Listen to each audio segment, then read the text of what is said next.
Welcome to the Sports Bros Podcast, featuring the Almighty B-Live, the Money Man, Scottie D, and your host, the head of creative, Eddy Kool. And without any further ado, here they are, the Sports Bros.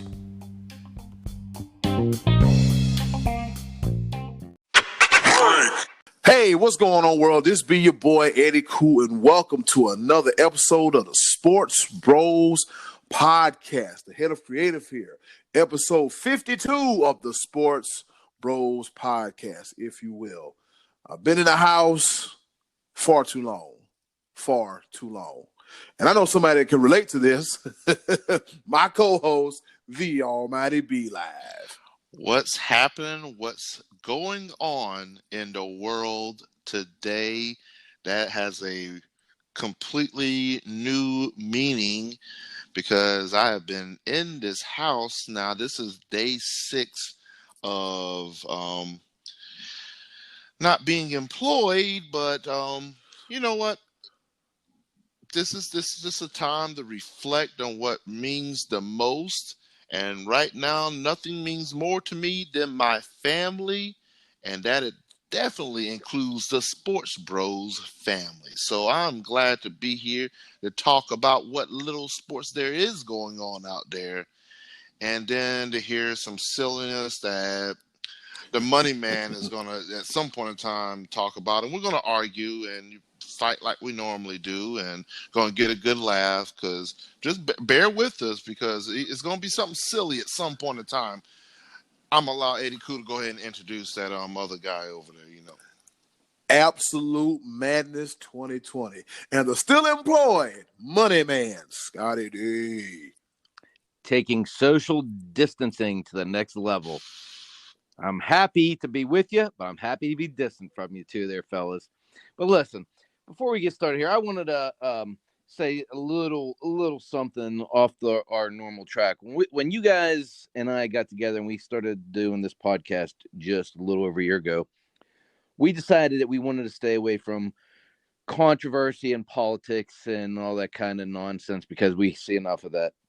I just want to touch on one thing here, and I'm not going to be overly political because I'm neither a Republican or a Democrat. But as I'm sitting home a lot more now than ordinary, and I'm looking at social media and seeing just a lot of just finger pointing and blame back and forth over and over again, it's getting really tiring. Guys, if you're listening out there, trust me when I tell you, I'm not telling you who you should or should not vote for or who you should or should not like. But, man, I think at some point, put the hate aside and just pray for our president, because this guy is in a position right now that I would not want to be in. And I know everyone, or not everyone, I know half the country is saying, yeah, but he could have done this and he should have done this. I don't really want to hear any of that right now. I just want to say, let's pull for him. Let's root for him. Isn't it in everyone's best interest that he's able to do the best for our country right now? And let's just all pull together instead of being, you know, right now we have this whole thing with the stimulus that's getting fought over in the Senate. And man, it's just like, can we just stop fighting and bickering with one another and fighting with one another? And let's pull together as a country, as the world right now. And man, if you go on Facebook, I'd like to see you post pictures of your lunch like you used to do. It used to make me crazy when I'd see those pictures. Now I see all this finger pointing and bickering, and it's just growing because now people have more time to do it. So let's try a little bit of positivity out there, huh? Let's spread some love, not hate, and not coronavirus. And let's talk some sports. Amen to that, man. Yeah, we got to rally together, man, because these are some unprecedented times, and yeah, just like any other relationship, you know, hooting, hollering, and screaming it's not gonna come out good for nobody. So let's just I just want to get back to work. That's all I want to do. I just want to get back to work. Being still, it ain't where it's at. Nowhere in the world. I mean, not only are we forced to be still, we ain't got no sports to watch. Like, what in the hell? The hell is going on? Yep, year 2 of the Sports Bros podcast, starting off with no sports. Wow. All right. But we're Yeah, we're just like the Bros podcast. Yeah, We're just the Bros. yeah, we just hanging out, chilling, man. But of course, the NFL, man, they never let us down. And when they say it is a year-round season, no lies detected. They never lied about that. None detected whatsoever. Free agency. That's right. The free agency period began last week, and last week was at 4:00 on Wednesday was the brand new league New Year. So that means you can legally tamper. Tampering just sounds like such a negative term, and legally tampering, I don't know how I feel about that. But anyways, the biggest news, other than DeAndre Hopkins getting traded to the Cardinals in exchange for David Johnson, a pack of peanuts and a ham sandwich, per Michael Irvin. Stephon Diggs getting traded to the Bills. Gurley getting cut by the Rams. Then signs to deal with the Falcons. And this quarterback mess they got on in Carolina. Tom Brady, for the first time in 20 years, we will not see him in a New England Patriots uniform. We will not see him in Foxborough, Massachusetts. And we will not see him take another AFC East title. Now, fellas, this came as no surprise because this here relationship was deteriorating slowly but surely. And now Tom Brady is a member of the Tampa Bay Buccaneers. Scottie D, you first. Your thoughts on this whole Tom Brady to the Buccaneers situation? Well, I was a little bit surprised because I did say several times that I thought ultimately Brady was going to end up back in New England. But I feel like it's kind of a situation where you love your parents, but you just don't want to live with them anymore. I think he's kind of outgrew the whole situation up there. I think Bill Belichick's Patriot way kind of wears on players a little bit, and Brady was there longer than anybody, and I just think he kind of wore down. He knows he doesn't have much time left. I just think he wanted to experience something different, something new. Just get out and spread his wings and go to another organization. I think he loves Robert Kraft. I think he ultimately loves Bill Belichick and surely loves the New England fans. I just think he wanted to do something a little different. He doesn't have anything left to prove in New England. He's brought them so much success up there, and it was such an incredibly great run for them up there. I just didn't expect Tampa Bay to be the landing spot. I thought he was going to be out west somewhere, Chargers or Raiders, that kind of thing. How about you, B-Live? Were you surprised that the Buccaneers were his landing spot? I was definitely surprised about the Buccaneers landing spot. I agree with you 100%. I thought he was going to go out west. If I'm not mistaken, Tom Brady, isn't he from the southern part of California? Yeah, he's from that area. Yeah, he's a native Californian. Yeah. So that's why that's again, I agree with you 100% with the fact that I would have easily thought he would have been with the Chargers. But I think I'm going to use your analogy, Scottie D, and I'm going to flip it because I don't think it's a matter of the parent-child relationship. I see that analogy, but I think it's the other way around. Like maybe the parents wanted to move on to another child. They've embraced this child and fed it and clothed it and watched it mature and grow up and do amazing things. But at some point in time, you do have to get out the house. Yeah, I think you're right. I mean, in that, I don't disagree with that either because I think a few years ago, Belichick was ready to move on to Garoppolo. And it was Robert Kraft. Maybe the grandparent was the one who was not ready to give up on Tom Brady just yet. But I think you're right as far as Belichick was ready to go in a new direction. Maybe these guys just got tired of each other. It could just be that. I mean, it could be something as simple as that. They spent a lot of time together through the years. See, the thing about it is, I don't necessarily think it's that. It's just a matter of, like, how long do you want us to hold on to you and keep, like, yes, we have a great thing going. We have a great relationship. We've done a lot together. Father and son, boom, boom. I mean, it's a beautiful thing. But at some point in time, when you see that it's not working, and like you see, like, okay, we at some point in time we need to move forward, and we can hold on to everything that we've done, all these accomplishments. It's one thing that is the beautiful thing, but at some point in time you got to look at the writing on the wall and be like, we need to move on. We need to see other people, since you insist on continuing on, even though I'm telling you as the father figure that, hey, you've done great and amazing things. You're wonderful. I love you. But it's time to, like, why would it have been so hard for you just to retire as a Patriot and we all can move on in the same direction? But since you insist on since you want to keep going on and you say you can still compete. Well, I'm telling you right now, you can't compete, son. And Dad, I can compete. I can still play. No, you can't, son. And I believe in you and your abilities and what you have. You have an amazing resume, but it's not what you have done is what we need you to do in the future. And we're not willing to gamble on that. We're not willing to commit any more time to what you think you can do in the future, as opposed to what we see with the writing on the wall. So Tom Brady was like, I still got at least 2 more years in me. And Bill Belichick's like, no, you don't. Not with us. Well, I don't think they end up getting to that point of the conversation. I think Brady just went ahead and said, I'm going to move on and try something else. And probably Belichick was thrilled with that. He was probably relieved that he didn't have to go through with this and be the bad guy that says we don't want Brady back.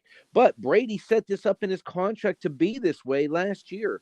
He set it up so that he couldn't be franchised and that he could opt out and he could make this move that he wanted to. So this was premeditated on Brady's part, because I think he was ready to go after winning that last Super Bowl, but decided we'll give it another shot here. And now he just sees that I want to play for another 3 years, and it didn't look like it was going to go my way in New England, and it's time to go try something else and go do something different. I mean, I can't blame him. You can't hold the guy to the fire for that. I mean, he brought unprecedented success to that franchise and made them what they are.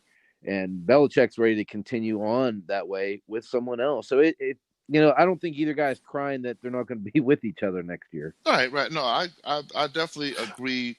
I definitely agree with that. I think it's a mutual parting of ways. No one person's mad at the other. I think they both essentially got their way. Like, it's, again, like I said,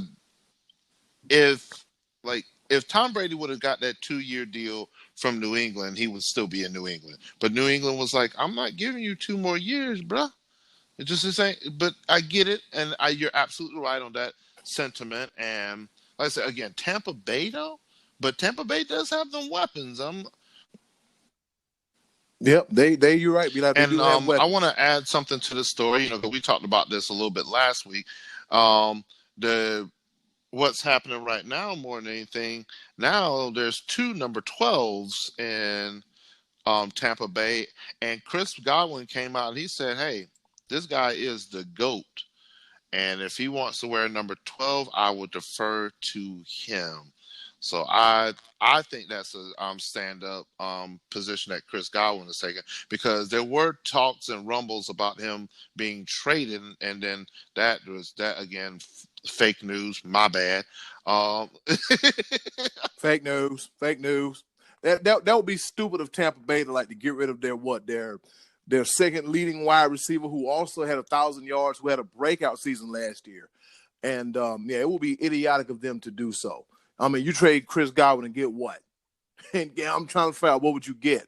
You would put all the pressure on Mike Evans, and then this whole Brady experiment would look like an absolute poop show, because you gave away one of Brady's potentially his targets. And then there's been a what they run on ESPN about Tom Brady having the LeBron effect or something of that nature. Absolutely. This is definitely an uptick for not only the football franchise, but the city as a whole. Like, this is definitely a story that's going to be followed. There's going to be an uptick in sales. There's going to be an uptick in media coverage. People, other players are talking about wanting to be in Tampa Bay for this 2-year experiment. Let's see if they see, like, there are a lot of players in the NFL that do believe in Tom Brady and the Tom Brady way. I'm gonna mention a little bit. I want Eddy Kool to opine on this a little bit, but I do want to add a little something to our rundown about the Belichick way and how it is just wrong in one particular franchise right now. Wrong. But I'll talk about that in a little bit. Eddy Kool, I'll let you opine a little bit more on this. Yeah, it's just like as you guys both said, maybe it's time, but hey, you know what? They say all good things come to an end, and it was getting to the point to where, Belichick wanted to have, hey, I want to move on with Garoppolo, and Rob Kraft was like, no, not quite yet. And so, they got a couple more appearances, one more ring out the deal, and it's time.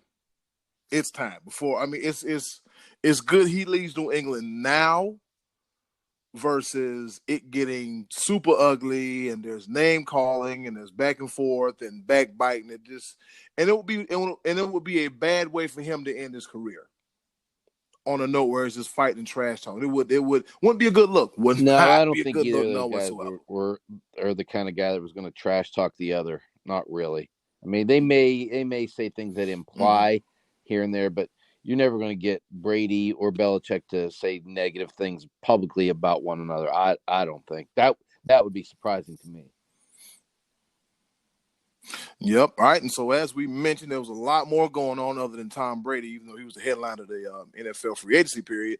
DeAndre Hopkins gets traded to the Cardinals in exchange for David Johnson, a pack of Planters peanuts, and a ham sandwich. Is that correct, fellas? Right to me. Sounds about right. Now, B-Live, you mentioned something earlier about the Belichick way. Am I going up the right tree as in talking about the Houston Texans? No, wrong tree. Okay, wrong tree. I thought he was a protege. He may be, but I was actually going with another protege of his in Detroit.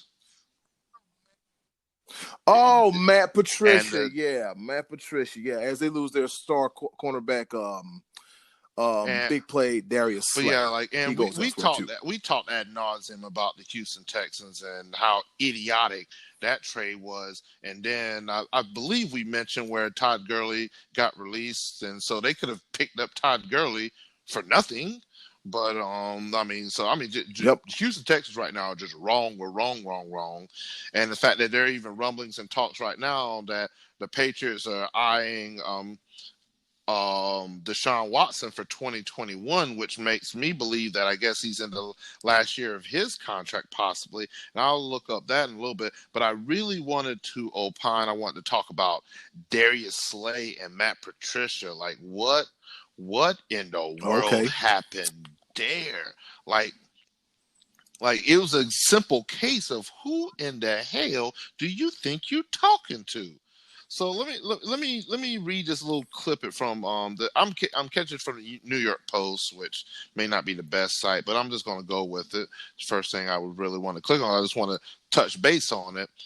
Like, I guess this stemmed from where Matt Patricia is talking to Darius Slay. He told me, this Darius Slay, quote, he told me in front of the whole team in a team meeting room, showed clips of me in practice getting a ball caught on me in practice. I guess Darius Slay was defending one of the receivers during practice.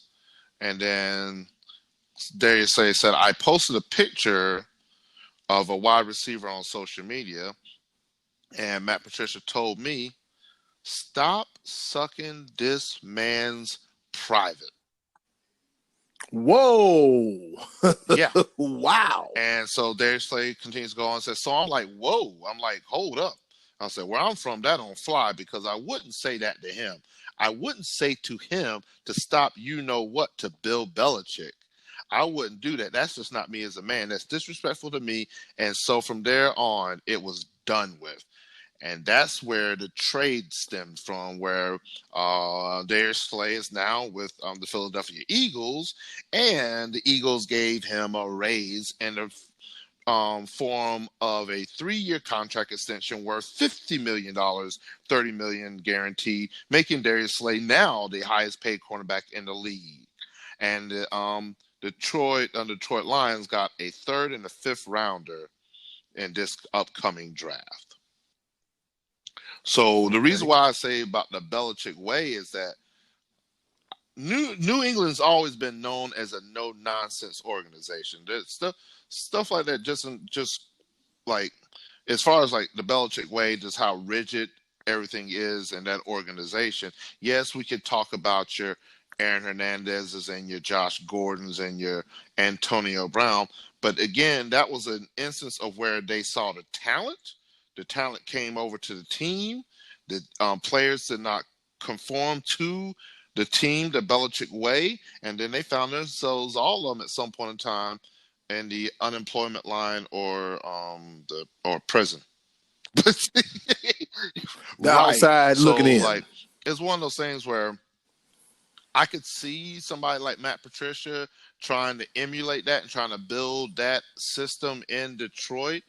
And once again, like, some things work and some things just don't. Matt Patricia's been there now only for 2 seasons, and the Lions have gone 9-22-1. So really, that system that you're trying to emulate, yes, it does take a little bit of time, but I don't care who you are, what you got going on. You have to work with what you got. You can slowly but surely emulate and put pieces together in place and stuff like that. But there's certain things that, hey, you're going to come into an organization, you're not winning to start with, so there's already rumblings right there. Like, is this guy fit to be a good coach for the Detroit Lions? And then you try to pull some BS like that, think you could just talk to one of your top players any old type of way in front of other people? That is a closed door session. Hey, bro, check this out. This is me being Matt Patricia. This is what he should have done if that's what the point he was trying to come across. Hey, bro, let's talk about this real quick. You have one job. Your one job is to stop the opposing wide receiver. That is your number one job. What I want you to do, as opposed to, oh man, this wide receiver is great, and blah blah blah. What I want you to do is shut him down. I want you to get off that man's, closed door session, mind you. And then we could hash a little bit out, but this is your job. This is what I need you to do. But the second that's an open door, little tongue in cheek, little oh no, you now you messing with somebody's, and the male ego is something else. I'm gonna tell you that right now. So I can tell you right now, I can feel Darius Slay 100%. You can kiss my natural black, yes sir. When it comes to, like, you gonna call me out in front of, no. This ain't gonna fly. I don't know who you think you is and who you think you talking to, but nah. So, man, Matt Patricia is on a slippery slope, and I'm pretty sure this will be his last season as coach of the Detroit Lions. If not before, I don't think he makes it through the season.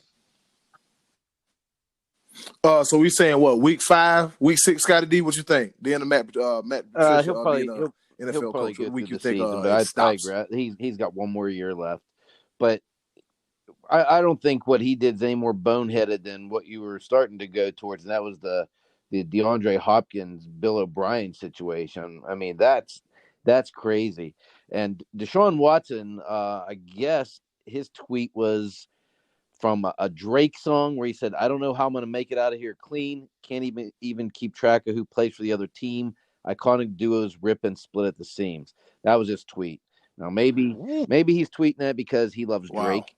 But the fact that he's not a 13-year-old girl makes me think that this had more to do with being upset about Hopkins and being a fan. Yeah. Like that's asinine to me. Like again, like I'm not gonna take up too much more time when it comes to Hopkins and Bill O'Brien because it's just wrong. But yeah, not only because well, I don't know. Maybe you gotta watch your mouth, man. You just gotta watch your mouth in this situation. Like like from DeAndre Hopkins' case, what did Bill O'Brien say? The last time I had this conversation was with Aaron Hernandez. You know what?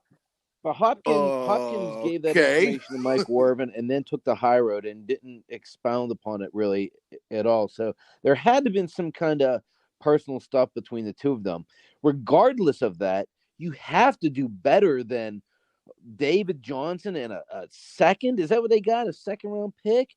I mean, Hopkins is arguably top 5 wide receiver in the NFL. They didn't get a first. They couldn't even get a first. I mean, a first and a third. And Stephon Diggs warranted a first and a bunch of other picks. And this is what you get. He got fleeced in that deal, man. Come on. Well, that's what he get. I mean, he got a chance to get away from a potentially toxic situation. He gets to play with another young quarterback in Kyler Murray and learn and sit up under the learning tree of the almighty Larry Fitzgerald. But I don't know what's going on with these coaches and general managers, man, thinking they just talk to players and ain't nobody going to do nothing and ain't nobody going to say nothing like, who you right. think well, he shouldn't be holding or wearing both hats, I don't think. Bill O'Brien, he's no. Somehow he got personal in there because, I mean, to my knowledge, I didn't hear anything about Hopkins wanting out of town. I mean, you hear these other wide receivers chirping. I mean, you always heard Beckham talking. You heard Stephon Diggs going back and forth about wanting to get out of Minnesota. Antonio Brown said something stupid on a weekly basis. But Hopkins is a guy that you didn't hear really any of this stuff going on that I was aware of. I mean, seemingly he had a good relationship with this franchise quarterback down there. And so maybe Deshaun Watson does end up as a New England quarterback next year. Who knows? But it seems to be like that situation seems to be like a mess getting messier. It doesn't seem like they have any direction. But gosh, I just think you have to with Hopkins, you have to get at least a first, and then build your trade package from there. But that guy's too good not to get a number one. Yeah, I don't think they get the David Johnson Bowl. Right. To be completely honest with you, they won't get David Johnson Bowl. Right. So the trade itself, the Houston Texans got David Johnson, the 2020 second round pick, and the 2021 fourth round pick, and the Arizona Cardinals got DeAndre Hopkins and the 2020 fourth round pick from the Texans. You've got to be kidding. Terrible. That's terrible. Texas got taken advantage of, but he allowed it. I mean, come on. It wasn't like they were down to a deadline where you're just trying to salvage something and get something. This is a chance to shop around one of the great wide receivers. I mean, this happened before the Diggs trade. Surely Buffalo would have come off with some of the, a similar package to get Hopkins as they did to get Diggs. You could have got way more for this. This was a knee-jerk reaction. This was almost, and I'm going to say this, this honestly sounded like an emotional decision, and you cannot. I mean, you absolutely cannot make any business decisions with emotions. Like, it just seemed like Bill O'Brien at some point in time was like I'm still baffled. I'm still baffled. Like I said, we have so much more we want to cover. We want to talk to our other our Sports Bros family. I could talk about this ad nauseum. Ad nauseum is my new favorite thing right now. It's just I like that too. It's an incessant. It's just over. Like, I could talk a whole show about this trade. All roads lead to ad nauseum. I like the way that sounds. That might be the title of the show. Hey, there we go. And speaking of speaking of knee-jerk decisions, anybody, in the words of comedian Shula King, straight out of my home state in South Carolina, I'm from North Beach and he's from Sumter. Anybody want to tell me what in the hell is going on with Carolina?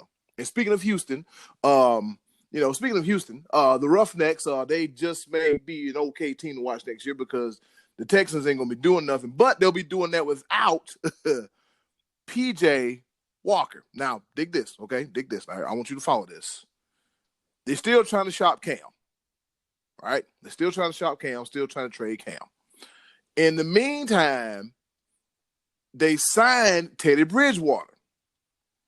In the meantime, they signed Kyle Allen, an extension. And just earlier this morning, oh yeah, we gonna go ahead and get PJ Walker from the Houston Roughnecks of the XFL, who led the league in passing and touchdowns.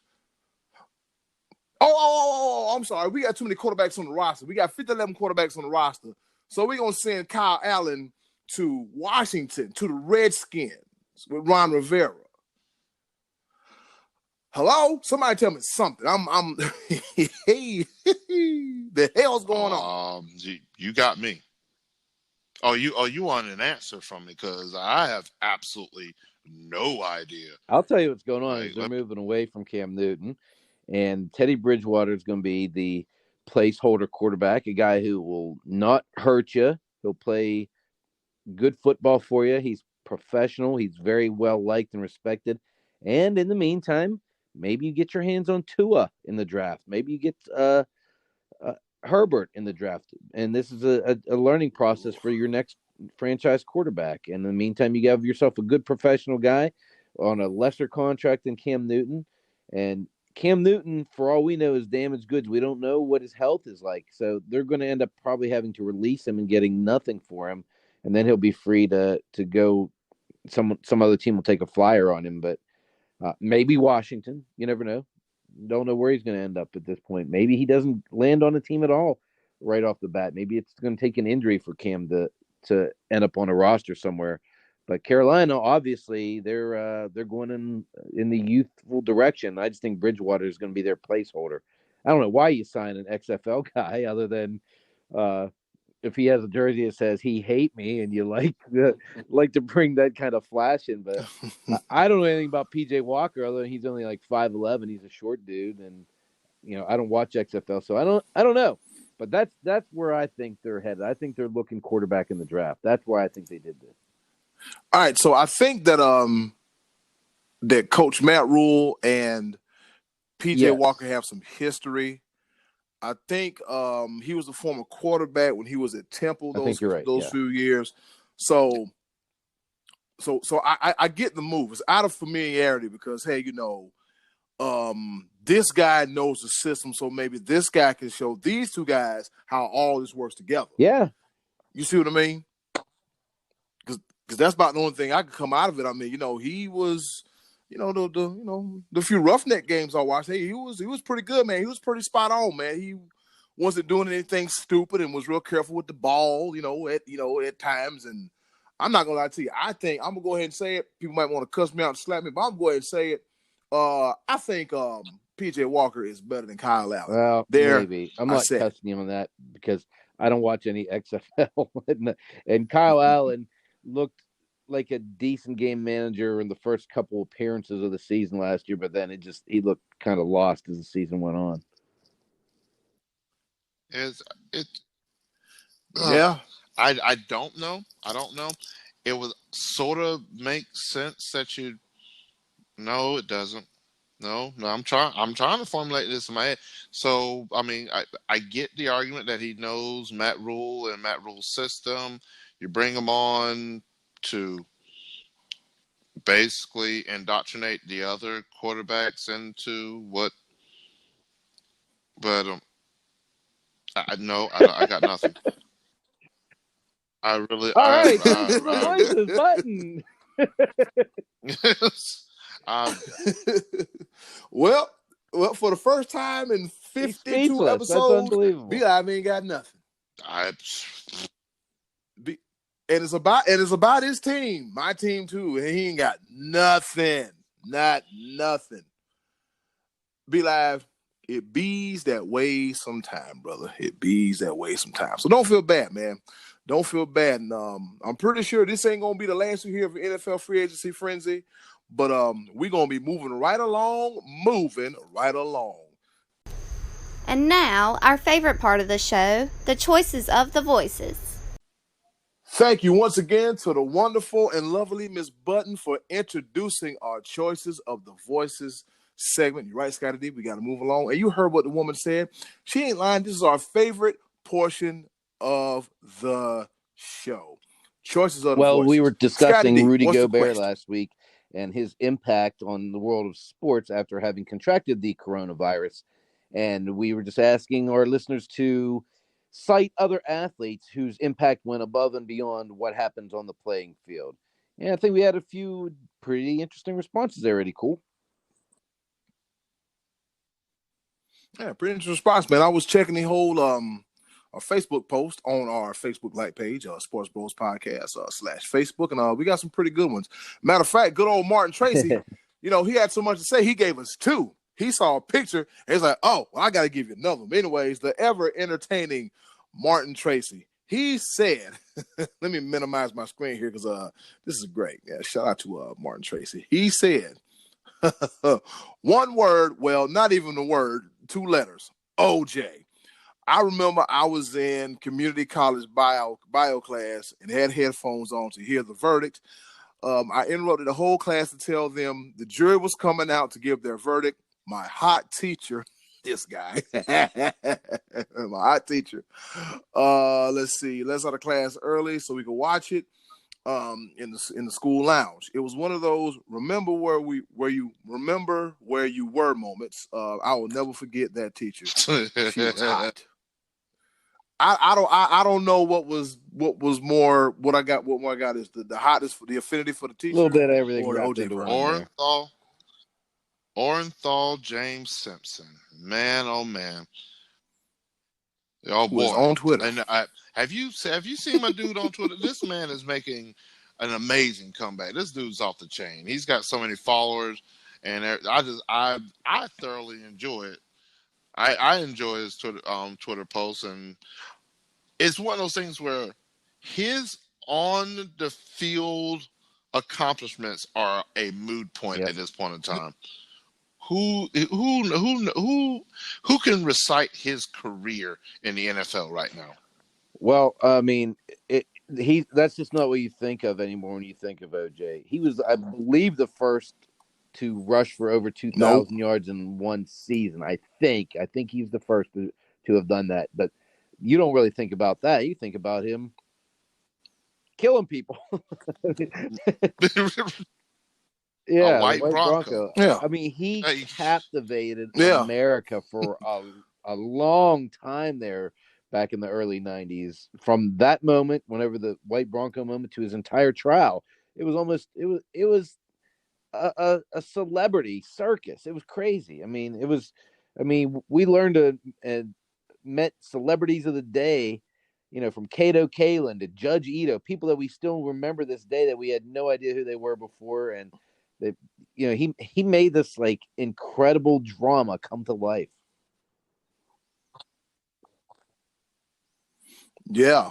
This the ballad of one Orenthal James Simpson. That joker got a big old head. All right. Oh, and I want to just slide this in real quick. I was watching a new Netflix special. The Lucas brothers, they're comedians. They actually, I thought it was pretty funny during their stand up. They actually brought up where OJ was like, there were people that were big fans of OJ that took pictures with OJ Simpson. One of them being Richard Nixon. That they made a point that they made a big point because they really had pictures of Richard Nixon all over their set because of his war on drugs, and that you got to watch the special. I think it was hilarious. It's got a lot of dry humor in it, which I thoroughly enjoy. And then they brought up another cue card with a picture of O.J. Simpson and Donald Trump. It's just like, wow. So I mean, it was crazy. It was funny to me, but it was just O.J. Simpson's reach, like his celebrity status was iconic. And was it really, at the end of the day, was it really about football? And I will say this, on the unfortunate side, that divided a country. I'm talking Yeah. about down to the core. You had one side that this man is guilty, all counts, rotten in jail. They still think that way today. And you had the other side that go, free OJ, this is da da da da da. Like, nothing about OJ is about football. Yeah, it was certainly anymore. very captivating for sure. So that is definitely on the lines of the question that you posed, Martin. Tracy, Imagine that answer. in today's world with so much media, and Facebook and Twitter. Just imagine how much more exposure, like it would be even possible for that to have gone through had that happened in today's world. Matty Ice had to give it to us twice. He said, okay, my next pick would have to be when Magic Johnson told the world that he had HIV. How is he even still alive considering when he got it? Because he got that cure. That's why. That was like a death sentence. Not that I'm glad that he isn't, but makes you wonder what drugs they are making to keep the from the general public, unless you're uber rich superstar or just Magic Johnson. I will say this. Magic Johnson, that was part of his whole thing. But with let me see the best way to put this. Magic Johnson has done so much after that simple fact that HIV is almost not even a topic of conversation when it comes to Magic Johnson. Yes, it's still there, but man, look at what he's accomplished since all of that. And just is absolutely incredible. Like, part of, I have to wrap my mind around it is how? Because I know he signed a ridiculous contract with the Lakers that was unheard of. I can't remember exactly the details behind it, but for that period of time, it was ridiculous. And the level of celebrity that he was, and then when it came out, yes, for a good period of time, like the early, mid, all the way to late 90s, that defined Magic Johnson. Was here's the thing with that, and you're right, he's done so much since then, but that's kind of the point.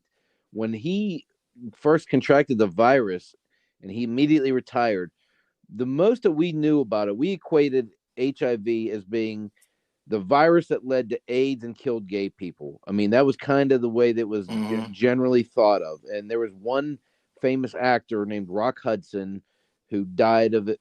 He was, I think, maybe Liberace. These guys were known. Boy, I don't remember if it was Liberace or not, but I know that Rock Hudson had full blown AIDS, and that was how you equate it. So when Magic Johnson gets this virus, I even remember a woman on TV saying, he's putting on a good front right now, and he's brave and everything, but in 5 years, this is going to be really bad for him. Well, here we are in 2000, and he can barely detect the virus in his body any longer.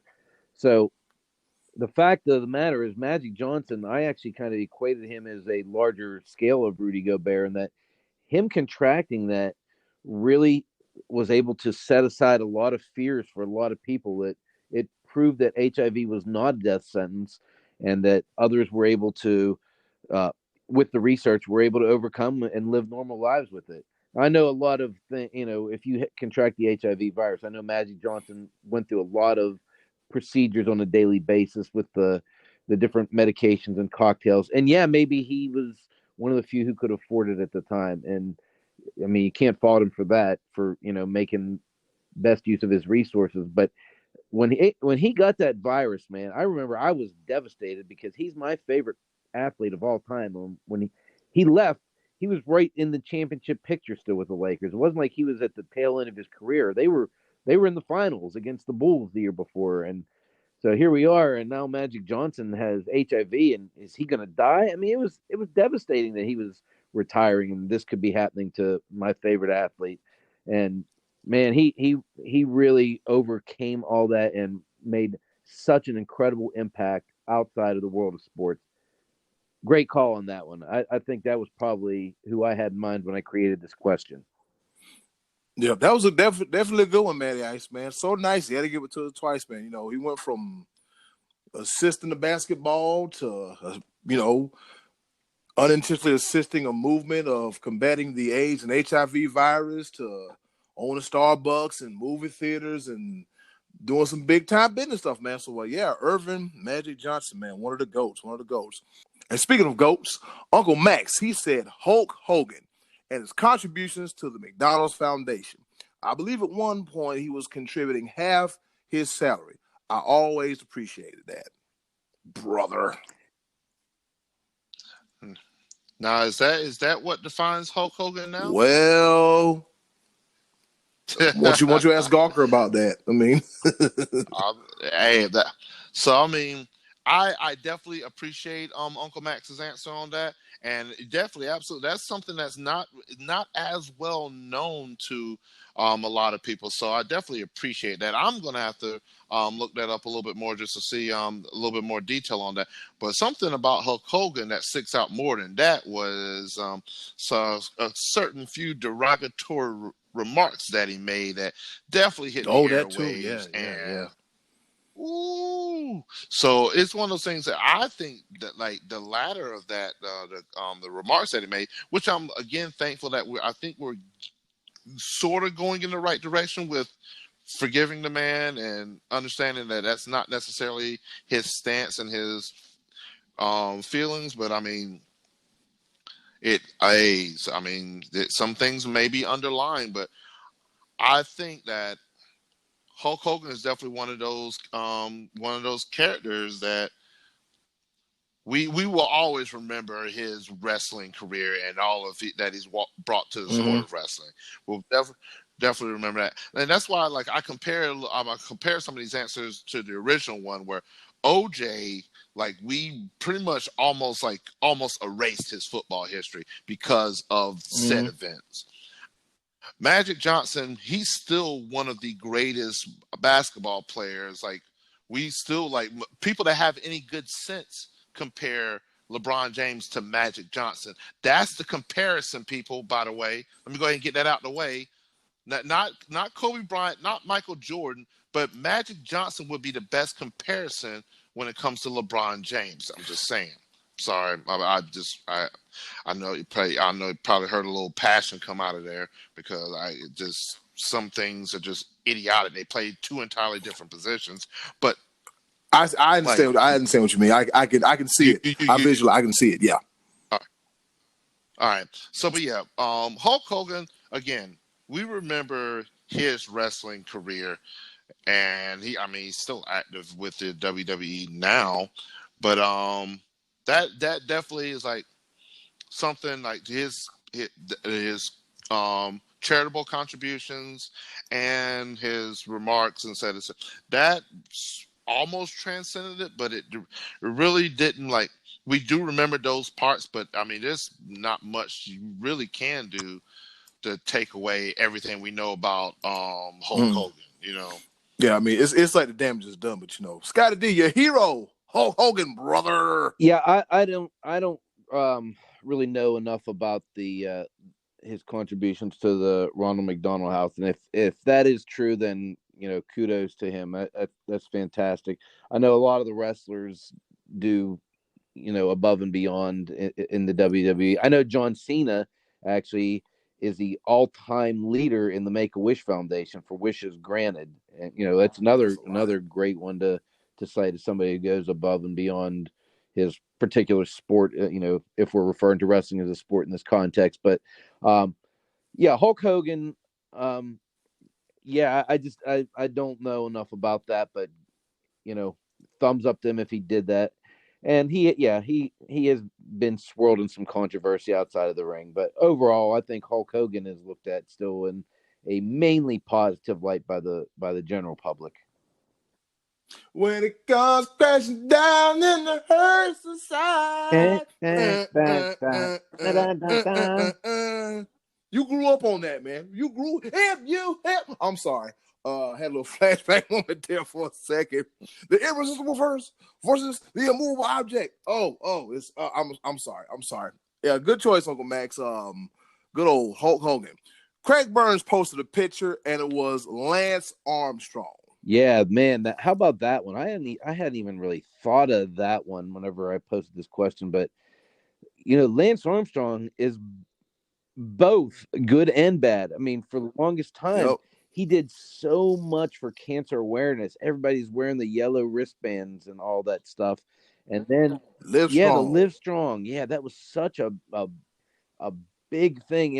And nobody watched Lance Armstrong ride up the mountain on a bike. Every day you put on SportsCenter and see, how's he doing in this stage of the Tour de France? And then you'd be happy at the end that he won. But nobody watched Lance Armstrong. But he was so compelling because he was a cancer survivor and came back and did all that. Then to find out later, he was a liar, man. This dude was such a liar.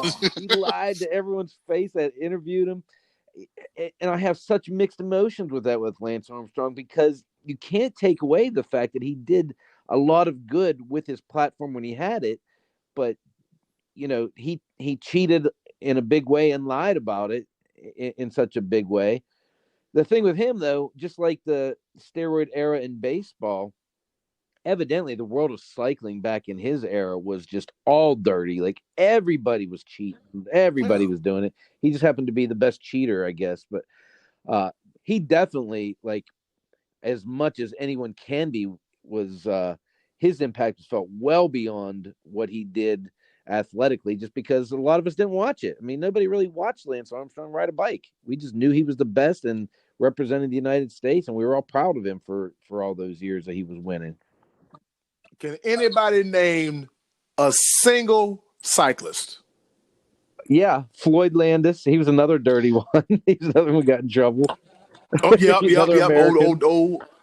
Old dirty, funny looking Floyd Landis. He was And Greg LeMond was the Tour de France American hero before Lance Armstrong came along. But Lance Armstrong was on a whole other level. And then he was, dating Sheryl Crow. He was a major celebrity. He was at the ESPYs every year. He was the big American hero right there in the mid '90s, and it just ended up not being, it ended up being dirty. It ended up being dirty. Yeah. Good old Lance Armstrong. Oh boy. This is what I'll say about Lance Armstrong. Scottie D, I disagree. I disagree with you, because people watch the Tour de France because of Lance Armstrong. You might not have, but viewership for the Tour de France was definitely a lot higher when Lance Armstrong was there. When what did he end up having? 7 straight Tour de France victories. Yep. He was the epitome of the American hero. He went over there and time after time again battled cancer, came back, fought back. He was, I would say, when you come to the Mount Rushmore of like sports figures that that help with cancer research, I put him at number 2, right under Jimmy V. Okay. I put him at number 2 of like all sports figures, their influence and their integration into helping battle cancer. He's number 2 of all time. And I watched the Tour de France, and I was one of those USA, Go America, Lance Armstrong, Live Strong. My goodness, this guy had such a major influence. And then when it came down to it and found out that all of cycling pretty much was just a bunch of doped up, steroid up people, I haven't watched the Tour de France ever since. Fell off. And I mean, this is just me. I can't speak for we. Who is we? But but yeah, it's one of those things that was how much influence Lance Armstrong had, and then now it's just sort of a moot point. Like the fact that Lance Armstrong is not in. Nobody talks about Lance Armstrong anymore.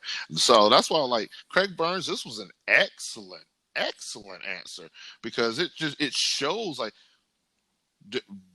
we equate Lance Armstrong with his Tour de France dominance, but we all know that due to this one event, it erased pretty much all of his accomplishments. But and so we just know it's him like as a cheater. word association. Lance Armstrong, Tour de Cheater, Tour de Cheater. Yep. So that's a good one, man. Good one, Craig Burns. Lance Armstrong. He said, I'm going to just put the picture up. That was smart. We just opined on it. Joey Jacobs, what's happening, baby? I like this one. Pat Tillman's love for his country always reminds me of the phrase, don't talk about it, be about it. Yeah, I like that one. Pat Tillman. Yeah. The thing with Pat Tillman is he wasn't as well known during his playing days. He became more known, not that he wasn't, didn't have a certain amount of fame within the NFL realm, but it's like almost like he became more famous for dying for his country. That was his big impact. But yeah, Pat Tillman, what an example to give up football to go serve his country and be a soldier.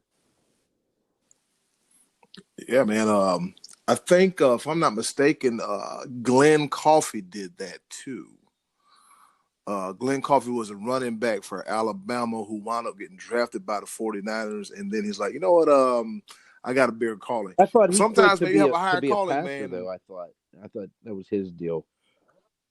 Was it Glenn Coffey? So I think. Well, I know Myron Rolle quit to be like a brain surgeon, and Myron Rolle, he was Florida State. He was, off the chart, Rhodes Scholar and all kinds of things. I know I gave up my NFL prospects in my career so I could go wait tables. And what a great decision that was for me to have made all those years ago. Because my body is definitely, in tip-top shape at this point. Rather years of getting beat up in the NFL, I just serve drinks and food. He's waiting on a phone call right now. Scottie D is waiting on a phone call. Somebody signed Scottie D. I still got a couple years left in me. So he'll be around here like Ricky Steamboat in 2008. You still got it. So Eddy Kool, you were correct about Glenn Coffey. He retired at the ripe age of 23. He retired in 2010, and then he ended up serving in the Army from 2013 to 2017. So there is a little bit of downtime in there. So, like I said, I could look into a little bit more, but with Pat Tillman, one of the things, just like I said, pulling up just a little bit of info on him. I think the best part about the answer to this question was that when you look up Pat Tillman, the first thing you see is his military uniform.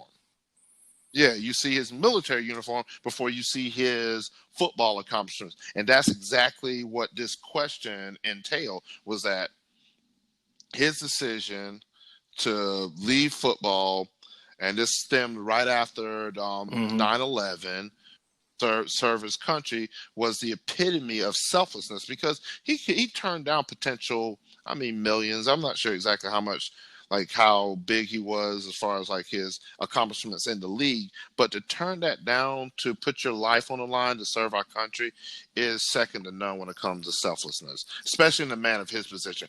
I'm going to say this on the air, and I want people to hear this. Might be a little bit controversial, but a lot of people join the military for the wrong reasons. Pat Tillman was not one of those people.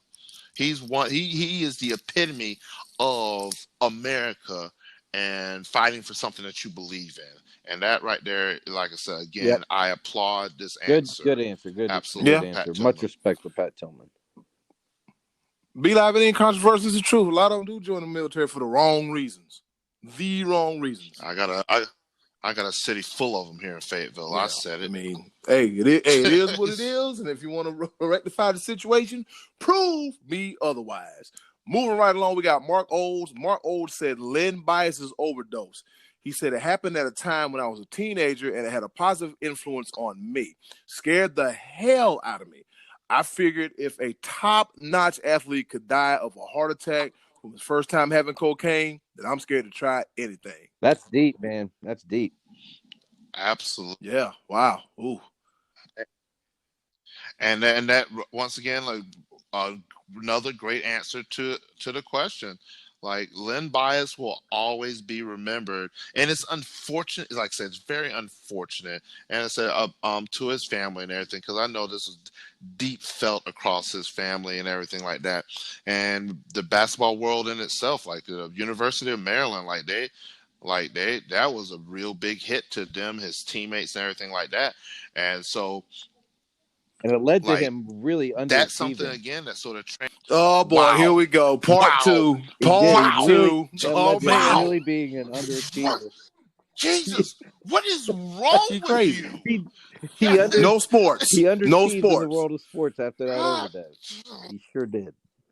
That was your answer last week. I'm just reinforcing your answer. I know, but I don't need you to reinforce it. Oh boy. What? Oh, and then closing, do something nice. They ain't going to nothing to do with us after this. Good God. Yeah, but yes, Marcos. Excellent answer to the question. Once again, something that transcends your sports ability, and that's the light, unfortunately, that we see. And hopefully, like you said, that it did end up being a impact in a positive way for other people, and just to show that things are not far-reaching for we're all human. We like to put our sports athletes on a pedestal, and this is a classic example. And just to put a bow on that too, he actually, I mean, that was a major setback for the Celtics organization, because when he died, he was looked at as like the guy who was going to be the future.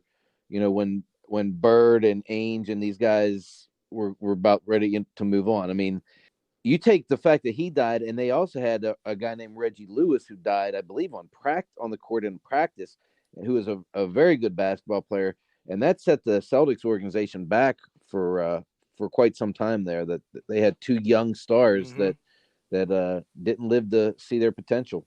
There's no hope with dope, kids. No hope with dope. And shout out to Manny 2 times, Uncle Max, Craig Burns, Joey Jacobs, and Mark Oles for their contribution to this week's Choices of the Voices. Scottie D, who is your selection?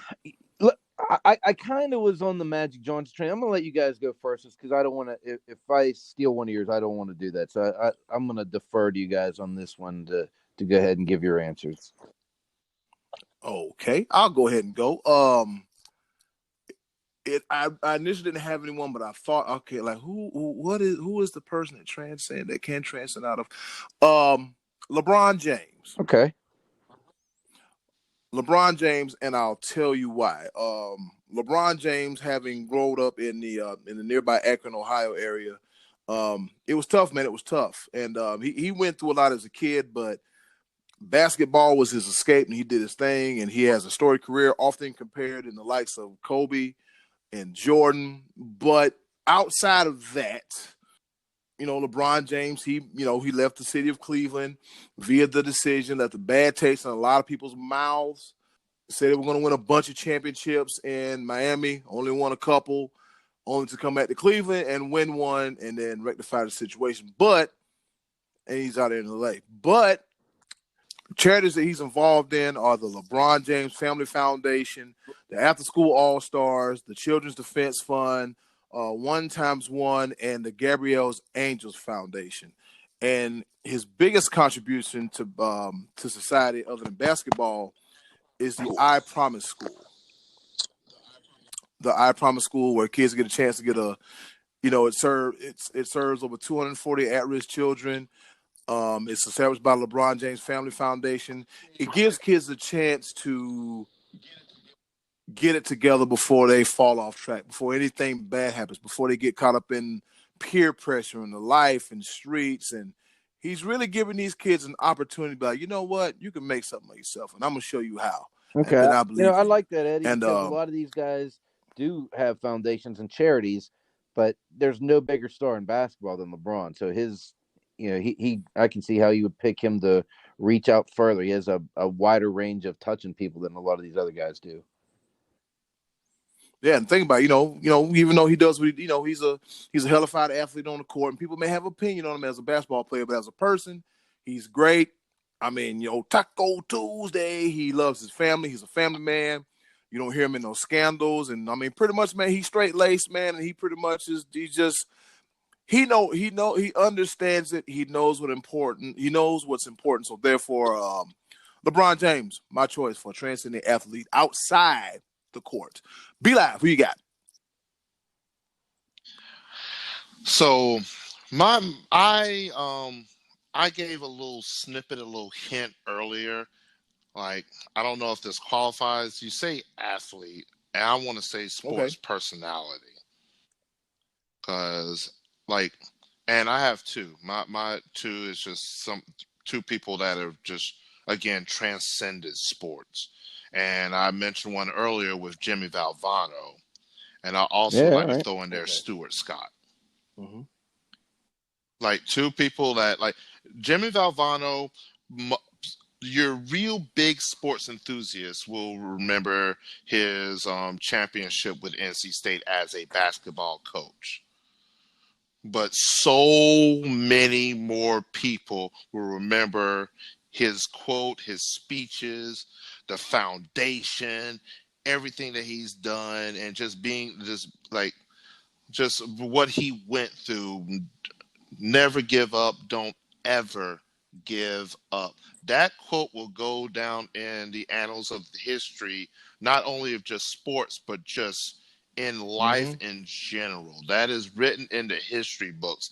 And that's something, like I said, that transcends sports. And then that, like I said, with Stuart Scott, same thing. Like, just the fight, the endurance, and what he stood for, and the message that he put out there is, again, something that transcends sports. Again, Stuart Scott is like my personal hero. Like, he's the reason why I do this right here.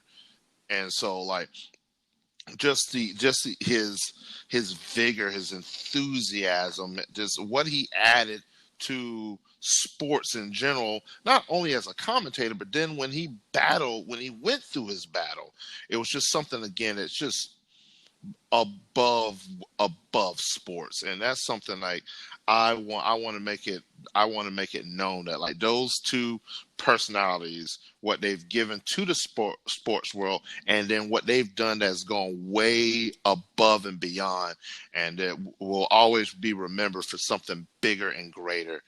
Good answer. So I like that. That's my answer. Well, my answer was pretty much given already in the form of Magic Johnson, but I also did want to cite that I did post Jackie Robinson's picture, and obviously his contribution was felt not only in baseball, but the ripple effect across all of sports. And nobody mentioned Muhammad Ali, who was at one point was like one of the biggest stars in the world. I mean, his appeal, love him or hate him, he crossed over, and he had his cultural impact was felt far and wide across the world. But Magic Johnson was the guy that I had in mind whenever I was really asking that question last week, just because of the reasons I stated previous. So good answers all around. This is a very, very good discussion, I thought. I like these answers. It's a great one. It's a great distraction, especially in this crazy world. Scottie D, what's the question for next week's Choices of the Voices section? Just to be kind of back on the football free agency topic, and B-Live's going to hate this question, but I'm asking next week because the legendary Tom Brady moved on from the Patriots to the Tampa Bay. What was Tom Brady's top moment as a New England Patriot? He provided many to choose from. What was Tom Brady's top moment as a Patriot? And maybe you hate Tom Brady. I never hated Tom Brady. Maybe you hate him and you liked whenever he hurt his knee. I didn't particularly care for that, but it's a moment. There's a lot to pick up in the Tom Brady catalog. Bernard Pollard, baby. Yeah, Bernard Pollard. Never forget Bernard Pollard. Is that the guy who busted his knee up that year? Okay. Yep. Bernard Pollard. Yep. Kansas City Chiefs, number 49. Yep. I'm gonna go ahead and give a spoiler alert. I'm not All answering right. this next Gasp. week.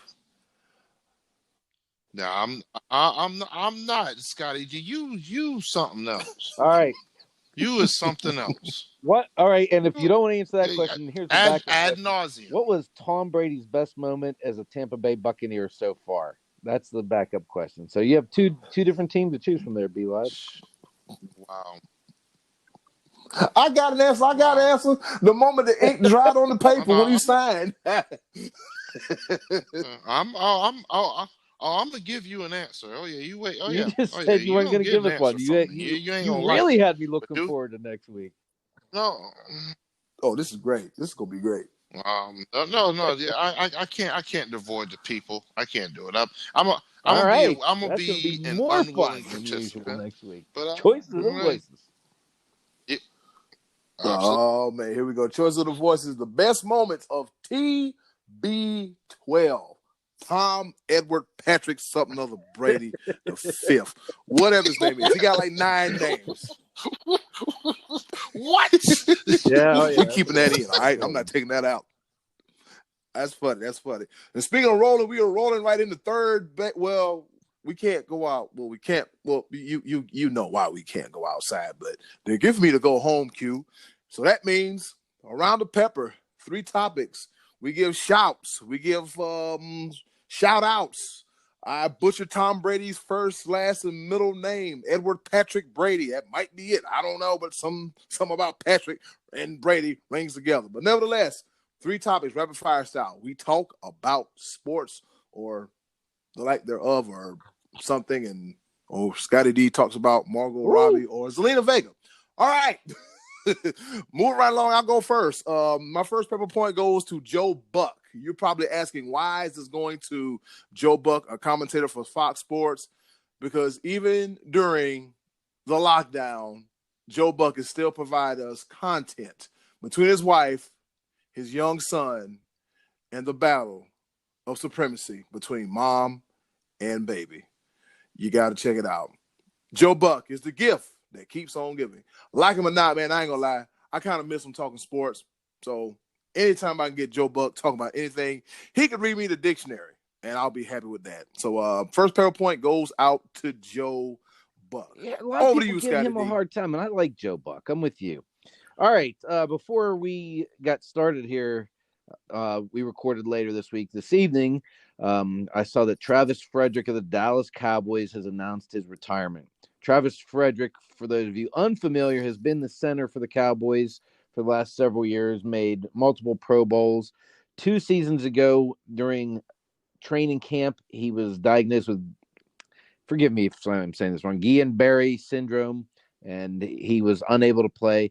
And I think that kind of opened his eyes as to what life without football would be like.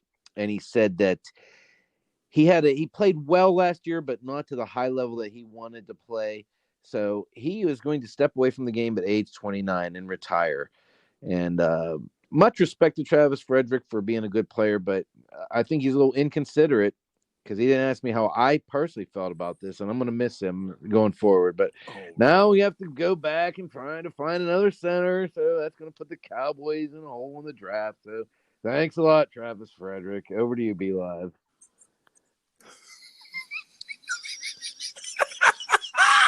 Wow. Is that yeah. I said All right, nice Travis first. Frederick. All right. Godspeed. Yep, Godspeed. All right. Let me my pepper point real quick. Let me put a disclaimer on this. Whoever named this dude that I'm about to talk about is just wrong. It's just wrong.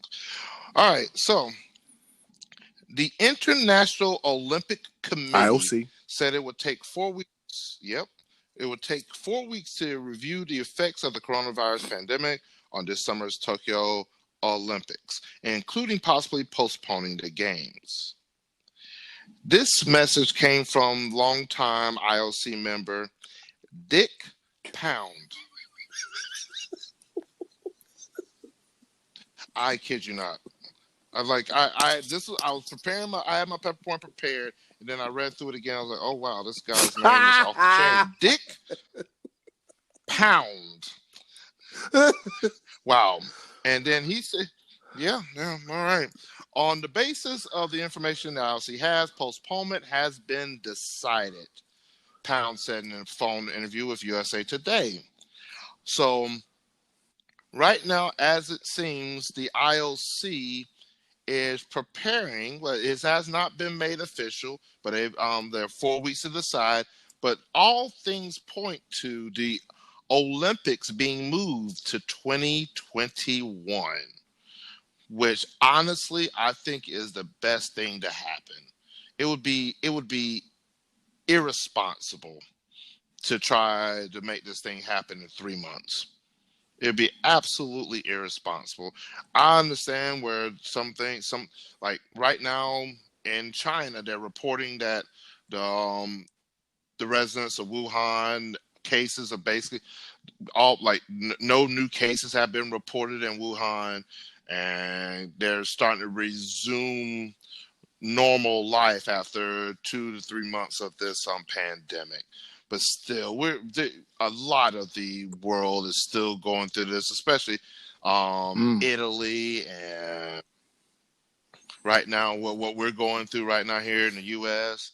And then this also came from where like countries such as Canada, Australia, Norway, Portugal, Germany basically said that if y'all hold the Olympics in 2020, we ain't going. Yes, I said ain't. Yes, I'm being a little country, but I can do that. But we ain't going. So can you imagine the Summer Olympics without Canada? I'm sorry. I know. Hey, I've been to Canada. It's a nice place. It's a nice place. You just don't think of summer sports when you talk about Canada. But just again, I digress. But yeah, it looks like we're not going to have the Olympics in 2020 again. I would respect that. Tokyo would still be able to hold the event, because if they were to cancel the Olympics, Tokyo would take a huge loss because of a lot of money they've already invested in the billions of dollars to get things ready. Let's just slow it down, reconvene, come back in 2021. Stay in the house. Let's get it. Stay Eddy in Kool. the damn house. Sorry. You just said the other day you don't cuss on the podcast. You lied. Eddy Kool. I said damn. The ball. Yes. Damn is still a cuss word. Damn is be like they allow it.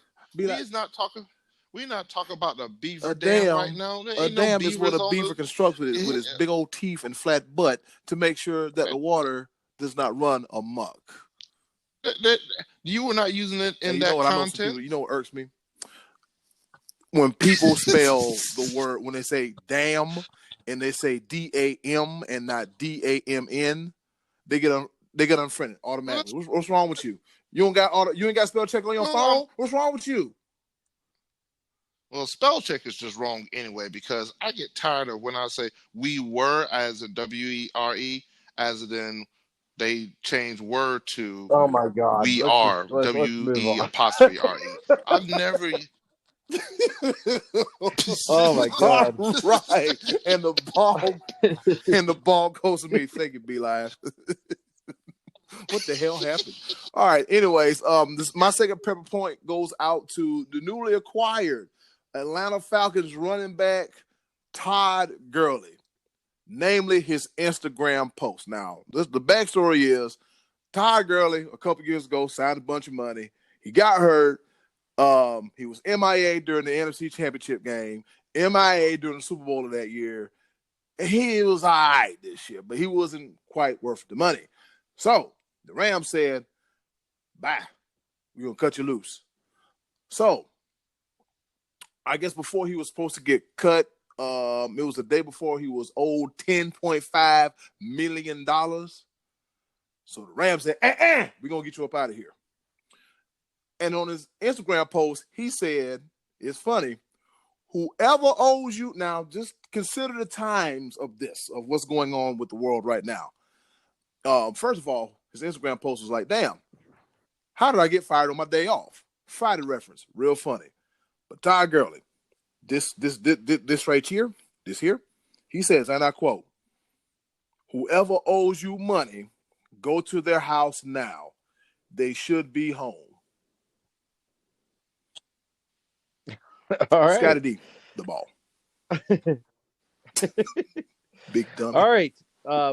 So I was just coming across a story in relation to the coronavirus, where amidst the pandemic, the Pittsburgh Pirates organization is providing 400 pizzas to the Allegheny General Hospital. This is good in more than one way. It's acknowledging the hard work and time put in by the staff, and it's also buying pizzas from local businesses to help keep their, keep a little bit of money going towards the local business in Pittsburgh. So I just want to give a shout out for them. Kudos to the Pirates for delivering pizzas. Hopefully when the season begins, they'll deliver a few wins. But in the meantime, double thumbs up for my favorite baseball team. Over to you, B-Live. All right. For the second round of Pepper, I'm going to indulge Scottie D real quick, because since his affinity and his just downright affection and just for Tom Brady, I'm going to talk about the New England Patriots and the state that they're in after Tom Brady. Let me name the names. Right now, the Patriots have on their roster, they have Jarrett Stidham, Cody Kessler, and now guess who they bring back in the form of Brian Hoyer. Westlake, Ohio's own Brian Hoyer. Is it Westlake? Well, he's from up here in Ohio. I forgot where he's from, but yeah. New England cut Brian Hoyer last year to keep Jarrett Stidham on as a backup to Tom Brady. But now that Tom Brady is going elsewhere, they're like, hey, Brian Hoyer, come on, come back. An amount of 1 year for $2 million. So Bill Belichick has Brian Hoyer, Jarrett Stidham, and Cody Kessler to compete for the starting job of the New England Patriots. Oh, this is going to be fun. This is going to be fun to watch. Eddy Kool. I'm sorry, Lakewood, Ohio's very own Brian Hoyer. My third and final Pepper point goes out to Dawn Staley. You want to know why? Because she won. She was named in an abbreviated season, I mentioned, the AP Women's College Basketball Coach of the Year. And she also said she was a little sour that Oregon and Sabrina Ionesco was getting more coverage than the Lady Gamecocks. Well, you know what, Don? Once this here COVID-19 gets over with and the next season comes around, and maybe you can make a lot of noise and make a lot of things happen, because she's going to be going out of Oregon. You're going to be getting a whole influx of talent in, and we're going to get you another one of them national championships and one time for these Gamecocks. Cock-a-doodle, damn do. B-Live, shut up. Over you, Scottie D. All words don't lead to cock-a-doodle-doo. They lead to Davo. You should know better, Eddy Kool. Well, my final point, it's in relation to something B-Live mentioned earlier about Chris Godwin of the Buccaneers is going to defer to Tom Brady and give his number 12 jersey to him when he gets to town. I don't know if there's going to be a monetary exchange, but if you go through the history, there have been several instances before of players deferring to veterans coming in and selling their jersey numbers to him or doing different things to make up for that. But my favorite goes back to the 1991 season when the Wild Thing, Mitch Williams, joined the Philadelphia Phillies, and John Kruk gave up his number 28 to Mitch Williams for 2 cases of beer. That, to me, is the ultimate test, or that's the ultimate gift. The fact that Mitch Williams was coming in. He wanted 28 because his wife liked it. He ended up separating from his wife, and he switched his number to 99. And by that time, the beer was gone. But John Kruk, man, colorful character, gave up his jersey for 2 cases of beer. Over to you, B-Live. Gotta love John Kruk. That is an American story if there isn't any more American. Hey man, you want some beer for your number? All sure, right. Why not? So, for my final pepper point, and this again because Scott has such a love for this topic that I'm going to address it as well. The XFL. We've talked a lot about the Panthers acquiring PJ Walker, but there is another XFL quarterback that is now back in the NFL. It would be Jordan Ta'amu from the St. Louis Battlehawks. Just got signed to be the backup, be part of the quarterback depth chart of the Kansas City Chiefs. So he gets to stay right. He gets to stay right in the state, and he is now backing up Patrick Mahomes and Chad Henne on the Kansas City Chiefs. So the XFL's making a little splash back in the NFL. This might be the purpose of the XFL, and this also may be why the XFL has staying power, Scottie D. Oh, they may not even be back again. They might be done. They're absolutely going to be back. Just this right here alone shows that the relationship between the XFL and the NFL, and more players are seeing this. And so, as opposed to, again, like getting cut from a team, not making a practice squad or whatever, they can still play the sport that they love and showcase their talents and possibly find a way back into the NFL. It might be a rotating door, but I think this alone gives the XFL staying power, and it gives us a little. And I mean, honestly, I'm very curious. You know what and I think is hilarious? Maybe these guys We've been on the air for chance. a year.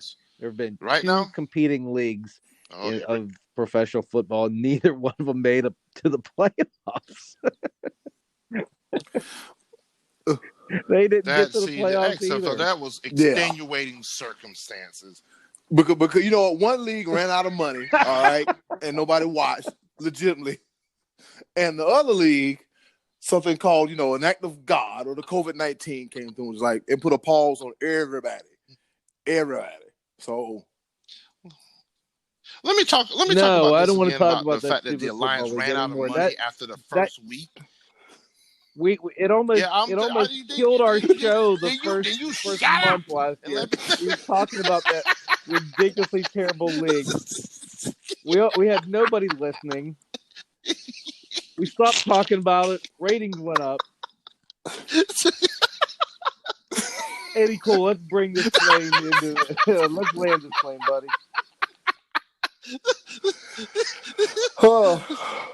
To our listeners, we thank you and we love you. And only if you knew what we went through to get this to you. I'm going to ahead and go first. You can reach me, Eddy Kool, on Facebook, Eddy Kool. That's not my real name, but you get the gimmick. Also on Instagram, Cool Season, all one word. If you do the Snapchat thing, Super Cool 5000. That's where you can find me at. Also on all Sports Bros podcast platforms, on Twitter, on Instagram, everywhere. I'm everywhere. They can find me on my couch pretty much all through this pandemic. Actually, we're still rolling as of now until we're closed down. It's probably only a matter of time, but Beast Ninja is still open for business for the time being. And for all those who out there who are missing time work, man, we wish you the best. We're all in this together. We're all in the same boat. All three of us are already beginning to feel some suffering from, financially from this pandemic. So we just want everybody out there, hang in there, man. We're all in this together, and we wish you all the best. And don't forget to just pray on it, man. God will see us through this. Amen. Be live. Where can they find you? All right, they can find me at Cash App, $, your boy, Be Live. Y'all think I'm playing. I'm just saying, this wonderful content that you're getting from the Sports Bros podcast, we would greatly appreciate any and all donations. They will all go toward a good cause of putting food in my Production belly. calls, All right. things of so such. Hell, who knows? I might have to activate that damn donation button. So if y'all will, I don't care if y'all give us $25 or 25 cents. Damn it, we'll take it. Yeah, I'm trying to tell you. But nah, yes, you can find me at home. But I'm like I will say this because I'm gonna promote my brand, my business, everything. Max Speed Shop here in Fayetteville, 482 North McPherson Church Road. We are still open for business for takeout, curbside, and delivery through DoorDash and Postmates. We do have a skeleton crew right now working hard to continue to get food out to you to enjoy. And I'm saying, hey, we still got to eat. And also, we are for those that do like to indulge in an adult beverage, you can continue to purchase bottles and cans of beer from us to go. You cannot consume on premise, unfortunately, but you can take them home with you while you're enjoying your burger or an half slab, full slab of ribs, some brisket. Oh my God, I love our brisket. But yeah, please. Max Speed Shop. You don't even have to do anything. All you have to do is go on your phone, DoorDash, Postmates, go on our website, maxspeedshop.com. As far as the Sports Bros podcast, check us out on all of our social media platforms, our Facebook like page, our Instagram account, Sports Bros Podcast, our Twitter account, Sports Bros PCast. Any comments about the show, any questions, you can use the hashtag Ask the Sports Bros on Facebook, Instagram, or Twitter, or you can also email us directly at sportsbrospcast@gmail.com. So check out me, your boy, The Almighty Be Live. My name is Brian Livingston. You can follow me on Facebook. You can follow me on Twitter and Instagram. This Be Your Boy, Be Live, with no I at the beginning. THSBEYABOYBLIVE. Oh yeah. And while Yes, sir. Scottie D's at work, myself and the Almighty Be Live will be going live on Instagram, on IG, this coming Thursday. We're just gonna talk about sports because I ain't got nothing else to do. And we like to hear from you too. Yeah, we like to talk to you too. Yeah, because I can't be drinking up all this wine in this house and get a habit which ain't good to have. I want to give a quick shout out to Reese and Franco. Franco Webb was one of the people that was on part of our Instagram going live.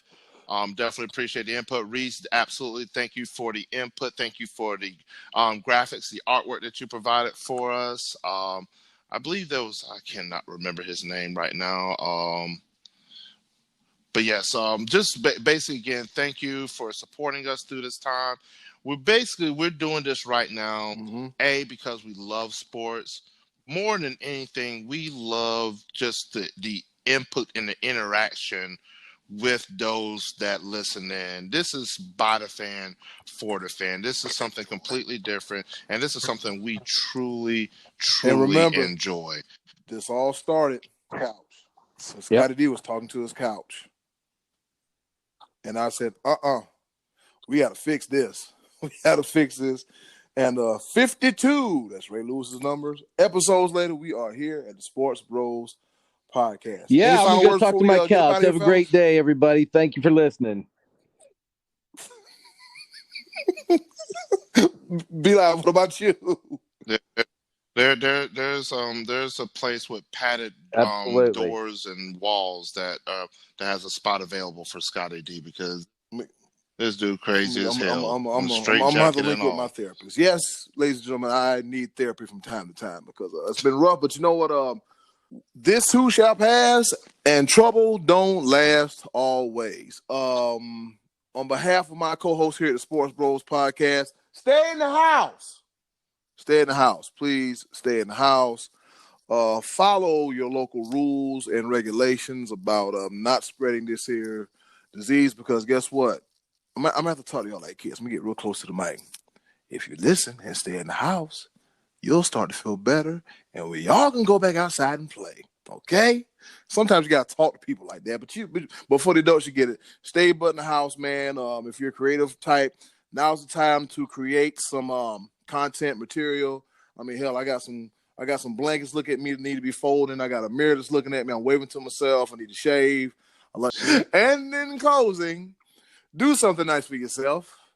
And if you can, do something nice for someone else. Take care of yourselves. This has been another episode of the Sports Bros Podcast. I just might leave that in, but have to hit the button. You please dump that. No, I mean, use the dump button. Beep something. What is wrong with you, Scottie D? Bye.